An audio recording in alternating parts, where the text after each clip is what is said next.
Hey guys, let's get more news about Dallas, but first, don't forget to subscribe and leave your like. Micah Parsons explains emotional reaction following loss to Bengals. Micah Parsons was emotional after a disappointing loss to the Cincinnati Bengals on Monday night, and the Dallas Cowboys star chalked it up to his competitiveness. After the Cowboys blew their chance to beat the Bengals due to a brutal special teams gaffe, Parsons was visibly upset on the bench. Then, he left the field as time ticked off the clock rather than shake hands and visit with Cincinnati players after the contest. On Tuesday, he took to his podcast to explain his actions. "I don't think there's anyone more competitive than me, man," Parsons said. "And it's heartbreaking for me because I promised y'all Cowboys Nation that we would make a run. I was doing everything in my possible manner to make sure we did that. And I wanted to put my teammates in that situation. The fact that we lost and I felt like we could have won that game, that killed me, man. It just kind of sucked the life out of me," he continued. He then discussed leaving the field before congratulating the Bengals. "Damned if I do, damned if I don't," Parsons said. "If I went over there and was all laughing with the competition after we lost like that, a lot of people would be mad. Some people will appreciate this explanation while others won't." Parsons, leaning on the angle of being a competitor, probably earned him some points with Dallas fans. Bengals kicker Cade York kisses his Dallas Cowboys cheerleader girlfriend Zoe Dale after winning MNF game. Love was in the air during Monday Night Football. After the Cincinnati Bengals defeated the Dallas Cowboys on December 9, Bengals kicker Cade York shared a sweet moment on the field with his girlfriend Zoe Dale, who cheers for the Cowboys.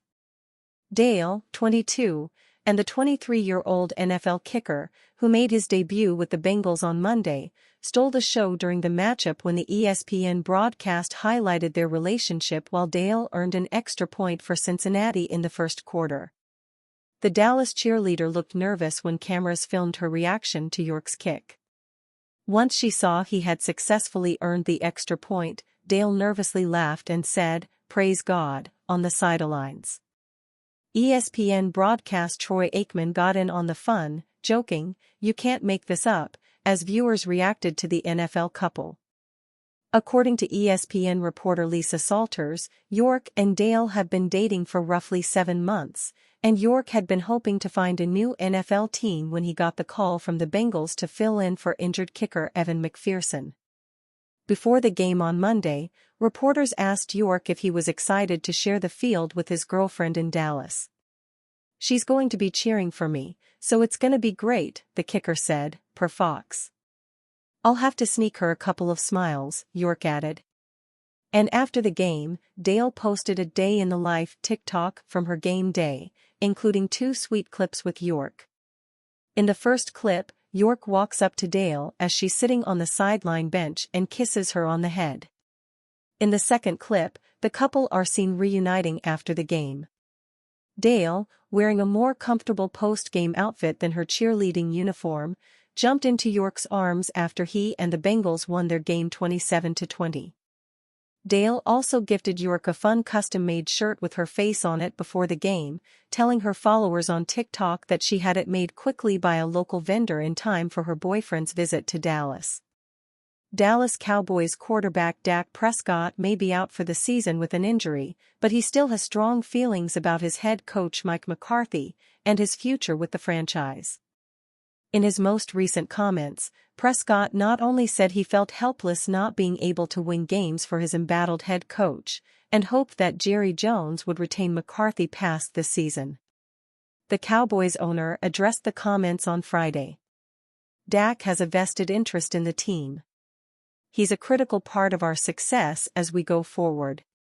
His thoughts and ideas about how to be better are very important," Jones said on his weekly Cowboys owner Jerry Jones on his weekly 105.3 The Fan radio appearance. Hat tip John Machota of The Athletic, "I understand completely about him wanting to help Mike McCarthy. That was the right thing for him to say. If he had been out here and our quarterback and making plays and helping us have a better record than we got right now, that's the way you help Mike. Those kinds of things I know are hard when you're hurt. Jones, who developed a reputation as an owner with a quick trigger following his falling out with Jimmy Johnson after 2 Super Bowl wins, has actually tended to stick with head coaches longer than most think he should in the ensuing years. And with Dak Prescott signing a massive contract extension on the eve of the 2024 season, the QB does now wield quite a bit of power within the Cowboys organization. So, the question becomes, will or even should Jones fire McCarthy? Cowboys' Jerry Jones gets clowned by former NFL coach for second-guessing punt block. A special teams blunder was at the center of the Dallas Cowboys' 27-20 loss to the Cincinnati Bengals on Monday Night Football. With the game tied with 2 minutes remaining, the Cowboys blocked a punt in Bengals territory. However, the ball traveled past the line of scrimmage, after which Dallas cornerback Amani Oruwariye made a failed attempt to field it, leading to a Cincinnati recovery. The game-changing mishap made Cowboys owner Jerry Jones question his team's decision to go for the block. We always say, well, why block the kick? Just take the kick and get within field goal range and kick it. We'll all be second-guessing that one. After blocking the punt, we touched the ball. That all should be figured in before we decide to block the punt. Especially when you weigh your odds up against catching the ball on a kick and getting it back out and getting within a field goal range. Jerry Jones spoke on the blocked punt at the end of the Cowboys game. The Cowboys blocked the punt, which was then touched by a Dallas player as the Bengals recovered. Jones' comments drew harsh criticism from former Indianapolis Colts head coach Jeff Saturday.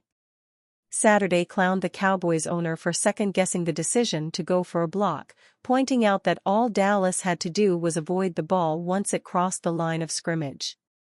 You can't be any more wrong. You can't say it any more incorrectly than what he's saying right there, Saturday said of Jones' comments on Get Up. It's a tie game, you don't want a blocked punt? How many meetings have you ever been to on a special teams unit and they say, hey, if you've got a block, just peel off. Let's let the returner get it and see if he can return it. How many muffs do you have as opposed to a blocked punt? Jerry, stay off the mic bro, stay off the mic. Former NFL cornerback Dominique Foxworth also offered his opinion. The odds of you winning go up dramatically if you get a blocked punt. It's essentially a turnover and then shortening the field, especially when there's 2 minutes left. So the block is okay. I don't think we should talk about Jerry's comments because it's nonsense, he said. The first day of punt block install, this is what we discussed. If the ball goes past the line of scrimmage, you call fire, you get away from it. If it's on the other side of the line of scrimmage, knock yourself out. But once it goes past the line of scrimmage, you treat it just like a regular punt. The loss drops the Cowboys to 5-8, 3 games back of the Washington Commanders for the NFC's final wild-card spot with 4 left to play.